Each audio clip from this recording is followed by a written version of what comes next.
ವೀರಶೈವ ನ್ಯೂಸ್ಗೆ ಸ್ವಾಗತ. ಇದು ವೀರಶೈವ ಲಿಂಗಾಯತರ ಧ್ವನಿ. ಆತ್ಮೀಯ ಬಂಧುಗಳೇ, ನಾಡಿನ ಸಮಸ್ತ ಜನತೆಗೆ ಮಹಾನತವಾದಿ ಜಗಜ್ಯೋತಿ ಶ್ರೀ ಬಸವೇಶ್ವರ ಜಯಂತಿಯ ಆರ್ಥಿಕ ಶುಭಾಶಯಗಳನ್ನು ತಿಳಿಸಿದ್ದಾರೆ ವರುಣಾ ಮಹೇಶ್ವರು ಅಖಿಲ ಭಾರತ ವೀರಶೈವ ಲಿಂಗಾಯತ ಮಹಾಸಭಾದ ನಿಕಟಪೂರ್ವ ಕೋಶಾಧ್ಯಕ್ಷರು. ಅವರು ಇಂದು ಮೈಸೂರಿನ ಗನ್ ಹೌಸ್ನಲ್ಲಿರತಕ್ಕಂಥ ಬಸವೇಶ್ವರವರ ಪ್ರತಿಮೆಗೆ ಮಾಲಾರ್ಪಣೆ ಮಾಡಿದ ನಂತರ ಮಾತನಾಡಿದರು. ಸಮಾಜದ ನಿರ್ಮಾಣಕ್ಕೆ ಸಾಮಾಜಿಕ ಕ್ರಾಂತಿ ನಡೆಸಿ ವಚನ ಸಾಹಿತ್ಯದ ಶ್ರೇಷ್ಠತೆಯನ್ನು ಸಾರಿ ಗುರುವಾಗಿ ಹೊರಹೊಮ್ಮಿದವರು ಅಣ್ಣ ಬಸವಣ್ಣನವರು.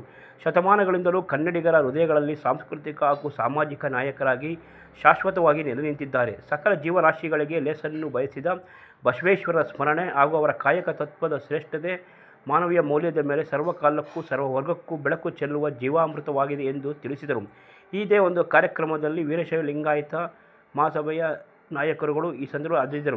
ಈ ಸಂದರ್ಭದಲ್ಲಿ ಚಿಕ್ಕಳ್ಳಿ ಸ್ವಾಮಣ್ಣ, ಮನಗನಹಳ್ಳಿ ಮಂಜು, ಬಸವನಪುರ ಮಹಾದೇವ ಪ್ರಸಾದ್, ಕಾವಿ ಬಸಪ್ಪ, ರಪ್ಪನ್ ಕೊಪ್ಪಲ್ ಲೋಕೇಶ್, ದೂರ ಋಷಭೇಂದ್ರ, ಮಾರ್ಬಳ್ಳಿ ಗಿರೀಶ್, ಮಾಸ್ಟರ್ ಕೆ ಬಸಪ್ಪ, ಅಗ್ರಹಾರ ಅಶೋಕ್, ಪಾಳ್ಯ ಸುರೇಶ್, ದಂಡಿಕೆರೆ ನಾಗರಾಜ್, ಬಸವನಪುರ ಮಹಾದೇವ ಪ್ರಸಾದ್, ತಗಳೂರು ಬ್ಲಾಕ್ ಅಧ್ಯಕ್ಷರಾದ ರಂಗಸ್ವಾಮಿ, ದಾಸನೂರು ನಾಗೇಶ್, ಕೀಳನಪುರ ಗ್ರಾಮ ಪಂಚಾಯತಿ ಅಧ್ಯಕ್ಷರಾದ ನಂಜನಸ್ವಾಮಿ, ಮಾರಶೆಟ್ಟಿ ಹಳ್ಳಿ ರವಿ ನೂರಾರು ಸಂಖ್ಯೆಯಲ್ಲಿ ಭಾಗವಹಿಸಿದ್ದರು. ಹಾಗೂ ಇಂದು ವರುಣಾ ಮಹೇಶ್ವರವನ್ನು ಹಲವಾರು ಗ್ರಾಮ ಪಂಚಾಯತಿಗಳಲ್ಲಿ ಸನ್ಮಾನಿಸುವುದು ವಿಶೇಷವಾಗಿತ್ತು. ಮೈಸೂರು ತಾಲೂಕು ಚಿಕ್ಕಳ್ಳಿ ಗ್ರಾಮದಲ್ಲಿ ಬಸವ ಜಯಂತಿ ಪ್ರಯುಕ್ತ ಚಿಕ್ಕಳ್ಳಿ ಪುಟ್ಟಣ್ಣ ಹಾಗೂ ಗ್ರಾಮದ ಬಸವೇಶ್ವರ ಸಂಘದ ಅಧ್ಯಕ್ಷರಾದ ಮಹದೇವಸ್ವಾಮಿಯವರು ವರುಣ್ ಮಹೇಶ್ವರನ್ನು ಸನ್ಮಾನಿಸಿದರು.